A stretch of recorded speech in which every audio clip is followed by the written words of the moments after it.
Di saat pandemi seperti sekarang ini, kita sering mendengar orang mengeluh dan bersungut-sungut yang pastinya tidak sedang bersyukur. Kenapa? Menurut Francis Blaise Pascal, dia mengatakan di hati manusia ada satu ruang yang kosong yang hanya bisa diisi dan dipenuhi oleh Sang Penciptanya. Tuhan membuat satu lubang di hati kita yang memang tidak pernah bisa terpuaskan oleh apapun kecuali oleh Dia.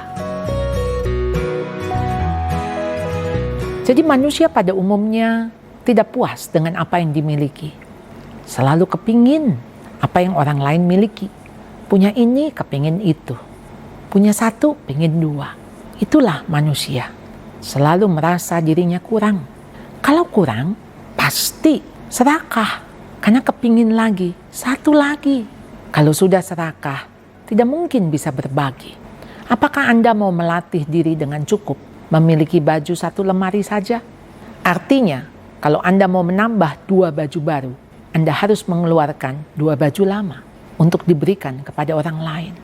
Ada pepatah mengatakan, kita itu hanya butuh tanah 2 kali 1 meter, yaitu tempat kita berbaring ketika kita meninggal.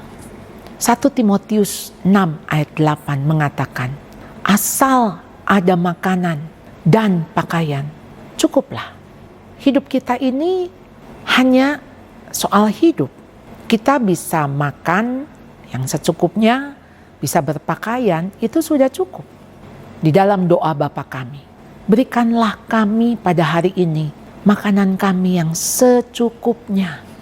Rasa cukup untuk makan itu hanya sebesar lambung Anda. Berapa besar lambung Anda? Hanya segenggam tangan Anda. Anda menjadi serakah kalau Anda makan kekenyangan. Anda harus bisa berhenti sebelum Anda kenyang dan Anda mengatakan cukup. Oleh karena itu, ajarkan anak untuk merasa cukup. Anggap saja ketika mereka makan. Kalau mereka sudah cukup kenyang, berhenti. Tentu dihabiskan makanannya. Artinya tidak perlu tambah lagi. Kalau dia punya satu, kalau dia kepingin lagi, nambah lagi, dia harus pikir yang dia punya bisa dibagikan enggak ke orang lain.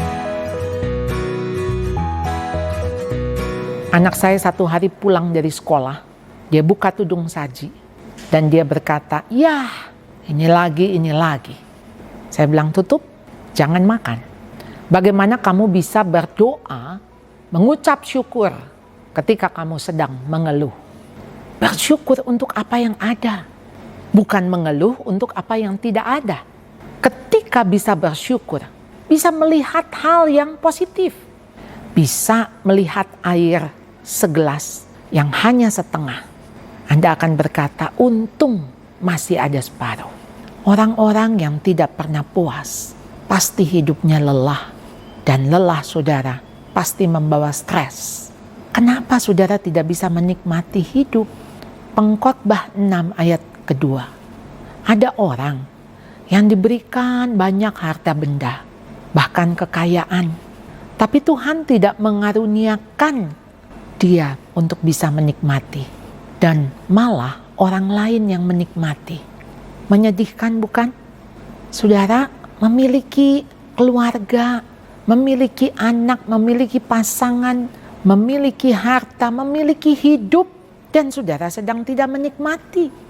Jadi kepuasan itu sangat berhubungan dengan kenikmatan. Ketika kita puas, puas itu ada di hati. Tidak soal berapa banyak yang Anda punya. Kalau Anda punya sedikit, Anda puas. Artinya Anda bisa menikmati. Dan orang yang selalu melihat kurang tidak sanggup memuji. Yang keluar dari mulutnya adalah kritikan. Kenapa? Karena hatinya tidak pernah puas. Bagi dia tidak pernah cukup. Anak-anak dapat 8, ya kenapa nggak 9? Dapat 9, kenapa nggak 10? Kalaupun mereka dapat 10, Anda katakan, ya udah mestinya memang begitu. Anda nggak ada pujian, nggak ada terima kasih atas usaha sekecil apapun yang dilakukan oleh orang-orang di sekitar Anda.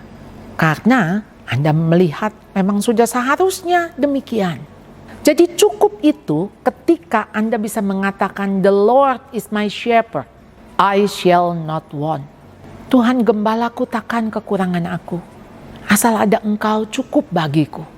Di dalam Ibrani pasal 13 ayat yang kelima. Cukupkanlah dirimu dengan apa yang ada padamu. Karena Tuhan sekali-kali tidak akan membiarkanmu dan sekali-kali tidak akan meninggalkanmu. Cukup adalah ketika mata Anda tertutup, mulut Anda terkatup, tangan Anda tertangkup, dan hati Anda berkata, asal ada Tuhan, cukup.